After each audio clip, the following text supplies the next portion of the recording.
Thank you, Lucien, for joining us today for this interview. Thanks a lot for your time for being here. Thanks, Um, thanks for having me, Amelia. my pleasure.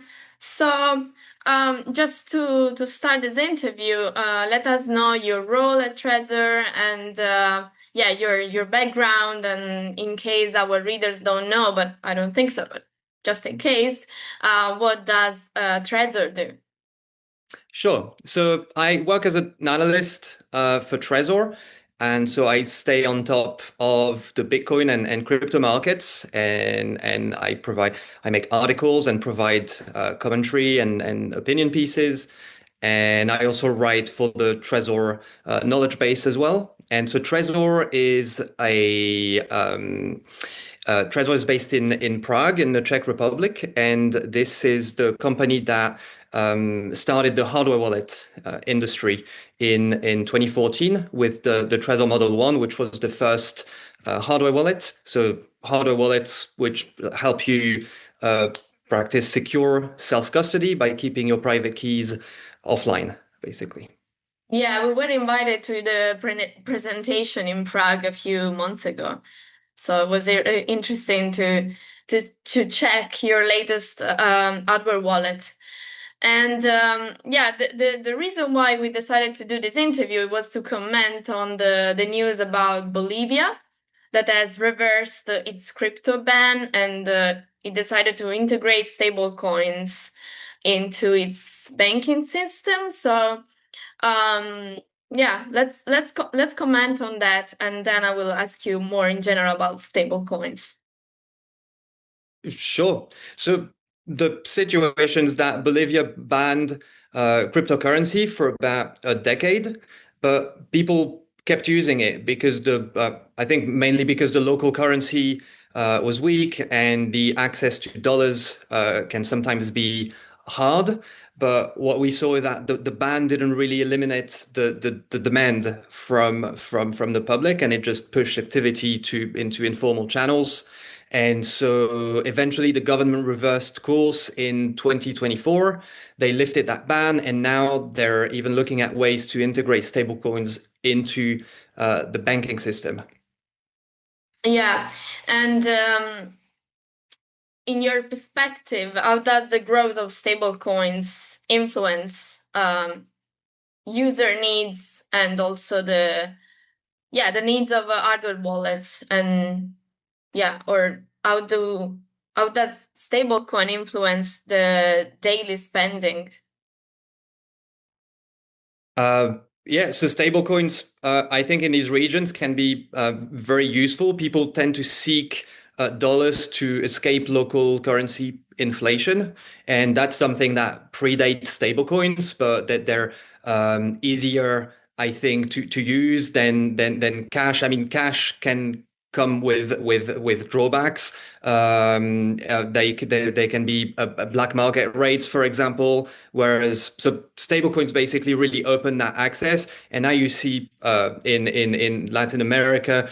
It becomes a really common mean of payment that really solves the problem, and also people also use stablecoins to save in it. Yeah, are you noticing an increase of interest in self-custody from regions where restrictive crypto policies are being more relaxed, such as Latin America? So Latin American policies across the board that I'm not sure if I'd say they're being relaxed, but they're certainly being formalized. And so countries like Brazil, Argentina, Chile, they're implementing really comprehensive regulatory frameworks with mandatory licensing, with KYC requirements, with lots of oversight. And even Bolivia, they lifted the ban, but that's under strict supervision. So crypto is really being brought into these formal legal structures. But we are seeing strong growth in self-custody adoption across Latin America.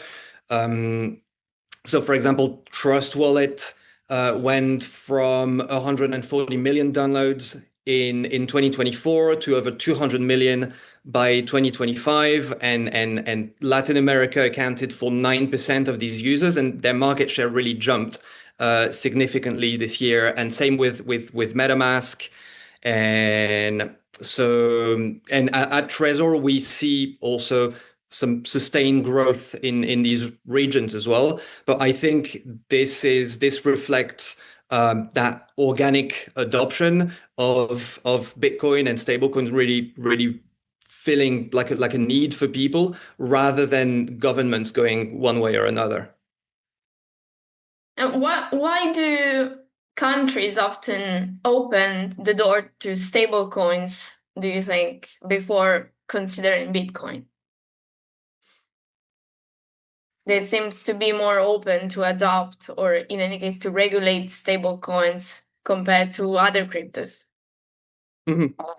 Yeah, so in places like Bolivia and much of Latin America, people are seeking refuge in the dollar for decades because their local currencies can be weak, and so stablecoins makes that easier. It makes the access easier, and stablecoins also have less price volatility than Bitcoin, so it makes it more practical for payment for these everyday transactions and for merchants who need to denominate these prices in a currency that's familiar to people, like the dollar, which it has already a long-standing reputation in these regions as a store of value and as a payment currency.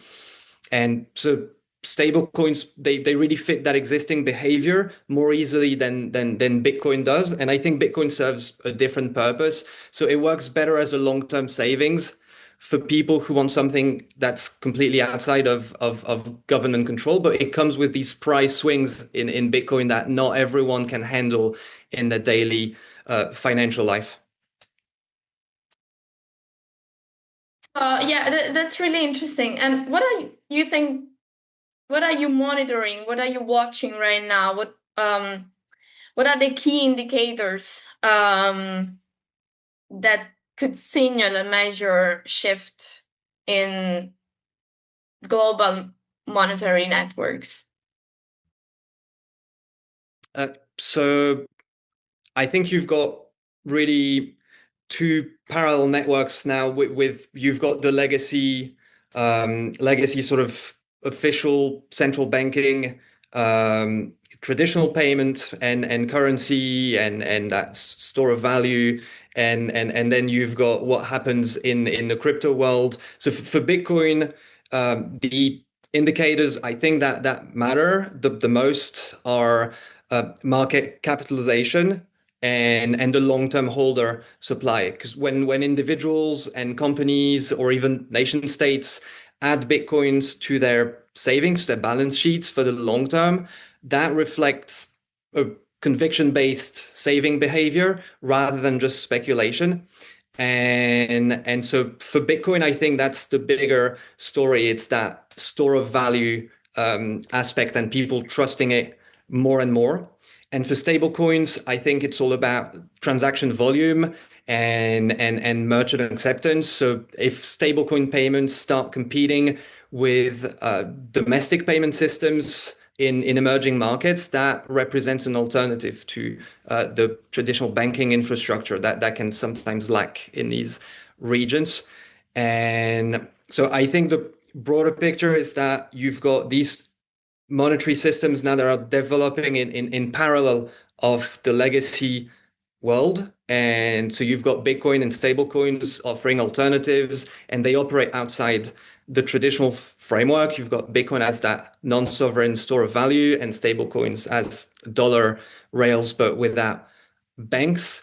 And then meanwhile, the existing fiat systems, they face mounting pressure with central banks that have to keep printing money to service the sovereign debt.